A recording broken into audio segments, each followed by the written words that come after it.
Apa itu penerimaan dalam akaun PAT ataupun penyerta aliran tunai? Kata kunci yang penting di sini merupakan pendapatan ataupun wang diterima dalam sesebuah bulan.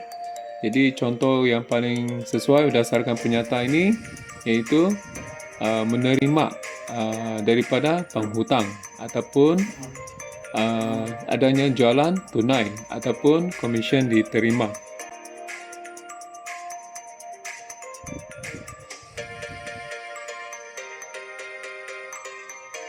Apa itu pembayaran dalam PAT? Okey, kata kunci yang penting di sini iaitu perbelanjaan wang digunakan dalam sesebuah bulan. Okey. Jadi kita lihat contoh yang sesuai di sini berdasarkan penyata adanya belian tunai ataupun pembayaran kepada pemiutang ataupun membayar gaji pekerja.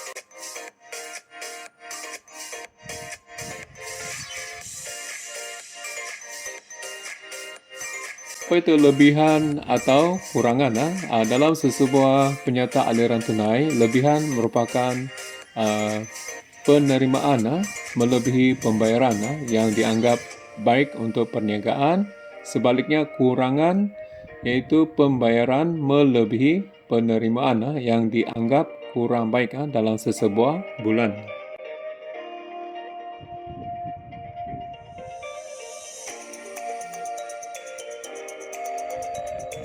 Berikan perbezaan di antara kos tetap dan kos berubah.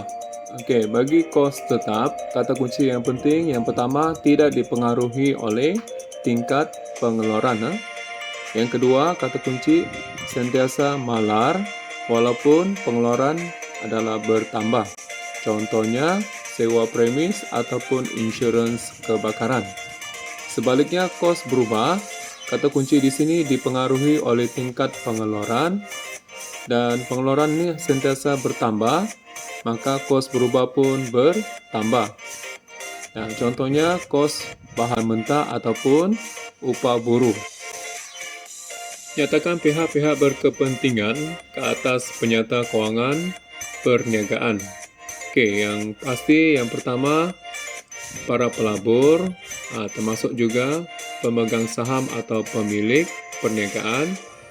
Okey, yang kedua pembekal atau vendor, yang ketiga pihak pengurusan, yang keempat pihak bank atau pembiaya atau institusi kewangan, dan seterusnya pihak kerajaan untuk menetapkan kadar cukai. Mengapakah penyata kewangan ini sangat penting kepada pihak bank ataupun institusi kewangan? Yang pertama, kata kunci, pihak bank dapat menilai kemampuan peniaga untuk membayar balik pinjaman.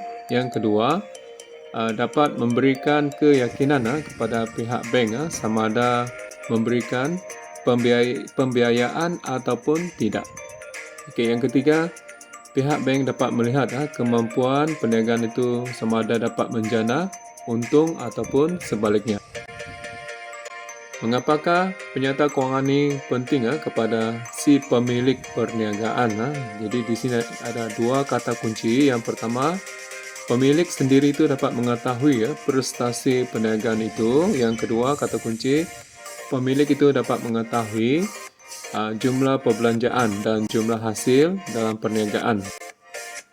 Mengapakah penyata kewangan ini penting kepada pihak kerajaan? Jadi di sini ada tiga kepentingan. Yang pertama, pihak kerajaan dapat membuat taksiran cukai pendapatan. Yang kedua, dapat mengawasi prestasi kewangan perniagaan. Dan yang ketiga, kerajaan dapat mengumpul data untuk KDNK, Keluaran Dalam Negeri Kasar.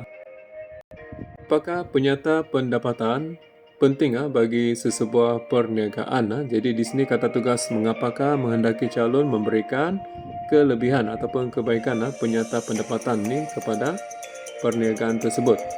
Yang pertama, dapat mengukur prestasi. Yang kedua, penyata pendapatan ini dapat mengetahui keuntungan ataupun kerugian. Yang ketiga, dapat merancang strategi bagi meningkatkan lagi keuntungan pada masa depan.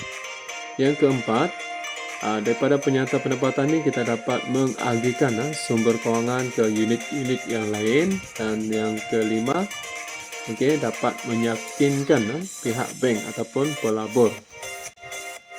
Mengapakah kunci kira-kira penting bagi sesebuah perniagaan? Jadi di sini kata tugas mengapakah menghendaki calon memberikan kelebihan ataupun kebaikan. Kunci kira-kira kepada perniagaan. Yang pertama, dapat mengetahui kedudukan kewangan. Yang kedua, dapat mengetahui hutang perniagaan sama ada jangka panjang maupun jangka pendek. Dan juga yang ketiga, dapat mengetahui jumlah aset perniagaan. Apa itu TPM ataupun titik pulang modal? Jadi kata kunci yang penting di sini yang pertama, dapat mengetahui jumlah hasil adalah sama dengan jumlah kos. Yang kedua, dapat mengetahui kedudukan kerugian ataupun keuntungan sesebuah perniagaan berdasarkan graf TPM. Yang ketiga, dapat mengetahui jumlah kos perlu ditanggung oleh perniagaan. Dan kata kunci yang keempat, jumlah pengeluaran melebihi TPM, perniagaan itu akan mengalami untung.